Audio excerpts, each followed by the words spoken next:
Assalamualaikum warahmatullahi wabarakatuh.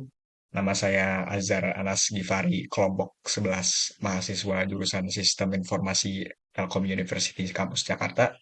Di sini saya dan rekan-rekan yaitu saya sendiri, Azhar Anas Gifari dan Muhammad Faril Ilyas, dan satu lagi Azhar Sakarayan ingin mempresentasikan terkait tugas analisis kasus manajemen konflik di suatu perusahaan. Jadi langsung ke materinya yaitu analisis kasus perusahaan teknologi ABC. Jadi di sini kita akan melakukan analisis kasus manajemen konflik di perusahaan teknologi ABC. Ya, konflik di tempat kerja adalah hal yang umum terjadi dan dapat mempengaruhi produktivitas serta moral karyawan jika tidak ditangani dengan baik.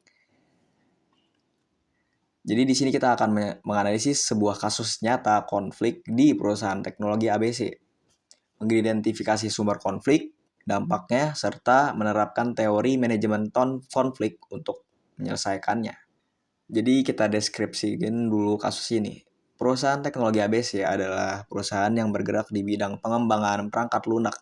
Konflik yang terjadi melibatkan dua tim, yaitu tim pengembangan, development team, dan tim penjualan, sales team. Konflik ini muncul ketika tim pengembangan merilis versi baru dari perangkat lunak yang memiliki beberapa fitur yang tidak diinginkan oleh pelanggan, yang menyebabkan penjualan menurun.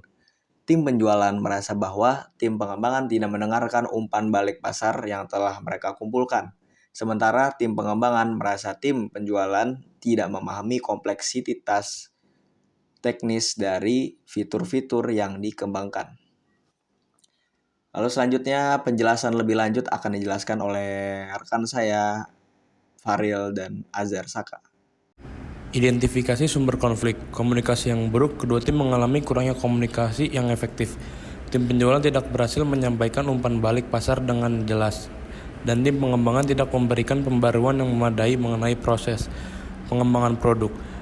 Perbedaan tujuan, tim pengembangan fokus pada inovasi dan pengembangan fitur-fitur baru, sementara tim penjualan fokus pada kebutuhan dan kepuasan pelanggan.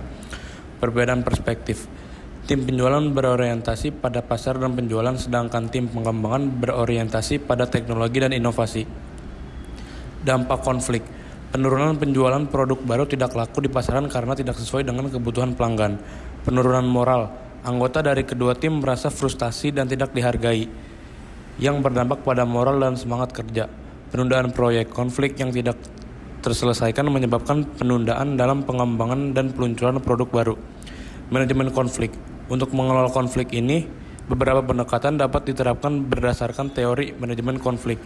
Peningkatan komunikasi, rapat sinkronasi, mengadakan rapat mingguan antara tim pengembangan dan tim penjualan untuk membahas umpan balik pelanggan dan perkembangan produk. Alat kolaborasi digital, menggunakan alat kolaborasi seperti Slack atau Trello untuk memfasilitasi komunikasi yang lebih efisien dan transparan. Penyelarasan tujuan, tujuan bersama menetapkan tujuan bersama yang menggabungkan kebutuhan pasar dan inovasi teknologi, contohnya meningkatkan kepuasan pelanggan dengan fitur baru yang relevan. Kompromi dan negosiasi, mendorong kedua tim untuk bernegosiasi dan mencapai kompromi mengenai fitur-fitur yang dikembangkan.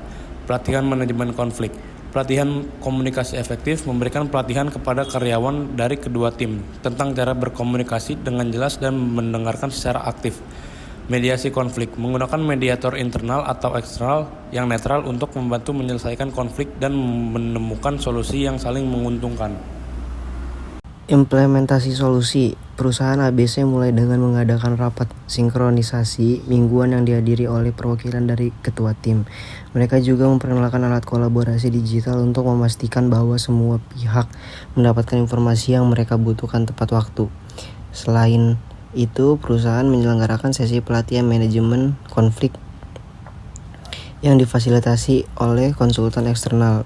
Dalam sesi ini, kedua tim belajar tentang pentingnya komunikasi yang efektif dan teknik negosiasi hasil implementasi. Setelah penerapan solusi ini, perusahaan ABC mendapat beberapa perubahan positif. Peningkatan komunikasi, informasi mengalir lebih lancar antara kedua tim, mengurangi kesalahpahaman, produk yang lebih baik. Produk yang dikembangkan lebih sesuai dengan kebutuhan pasar, meningkatkan penjualan, moral yang lebih tinggi. Anggota tim merasa lebih dihargai dan termotivasi yang meningkatkan semangat kerja dan kolaborasi. Kesimpulan, manajemen konflik yang efektif sangat penting untuk menjaga produktivitas dan kepuasan karyawan di tempat kerja. Dalam kasus perusahaan teknologi ABC, dengan meningkatkan komunikasi, menyelenggarakan tujuan, dan memberikan pelatihan manajemen konflik. Konflik antara tim pengembangan dan tim penjualan dapat dikelola dengan baik. Hasilnya adalah peningkatan penjualan produk yang lebih baik dan lingkungan kerja yang lebih harmonis. Terima kasih. Sekian dari presentasi kami kali ini. Apabila masih ada kesalahan, mohon dimaafkan. Wassalamualaikum warahmatullahi wabarakatuh.